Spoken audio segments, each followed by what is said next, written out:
বুধবার রাশিয়ার সেন্ট পিটার্সবার্গে আন্তর্জাতিক অর্থনৈতিক ফোরামে সাংবাদিকদের সঙ্গে কথা বলেন পুতিন। সেখানে সাংবাদিকরা খামেনেইকে হত্যা নিয়ে প্রশ্ন করলে পুতিন বলেন, আমি এ ব্যাপারে কোনো কথা বলতে চাই না, একদমই চাই না। তিনি আরও বলেন, আমি শুধু বলবো আমার চোখের সামনেই দেখতে পাচ্ছি যে অভ্যন্তরীণ রাজনৈতিক প্রতিক্রিয়ার নানা জটিলতা থাকা সত্ত্বেও ইরানের সাধারণ জনগণ তাদের নেতৃত্বের চারপাশে জড়ো হচ্ছে, ঐক্যবদ্ধ হচ্ছে। তারা তাদের নেতৃত্বের প্রতি আস্থাশীল। মার্কিন যুক্তরাষ্ট্র এবং ইসরায়েল ইরানের সরকার পরিবর্তন করতে পারবে কিনা প্রশ্নের উত্তরে পুতিন বলেন, ইসরায়েলের হামলার প্রাথমিক লক্ষ্য ছিল ইরানের পরমাণু প্রকল্প ধ্বংস করা, সরকার পতন নয়।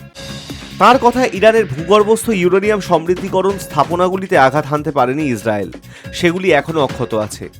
আমার মনে হয় এই সংঘাতের সঙ্গে সংশ্লিষ্ট সব পক্ষেরই উচিত শত্রুতা বন্ধ করে পরস্পরের সঙ্গে সমঝোতায় আসা, এবং আমার মতে সব পক্ষের যদি সদিচ্ছা থাকে তাহলে এটি সম্ভব।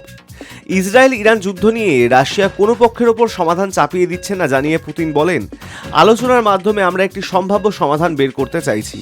আমরা কাউকেই কিছু চাপিয়ে দিচ্ছি না, শুধু বলছি কিভাবে এই পরিস্থিতি থেকে বেরিয়ে আসা যেতে পারে। এই সিদ্ধান্ত মূলত সংশ্লিষ্ট দেশগুলোর, বিশেষ করে ইরান ইসরায়েলের রাজনৈতিক নেতৃত্বের নেওয়ার বিষয়। অন্যদিকে ইরান ইসরায়েল সংঘাতের মধ্যস্থতার প্রস্তাব দিয়েছিলেন রুশ প্রেসিডেন্ট, কিন্তু মার্কিন প্রেসিডেন্ট ডোনাল্ড ট্রাম্প বুধবার পুতিনের মধ্যস্থতার প্রস্তাব খারিজ করে দিয়েছেন।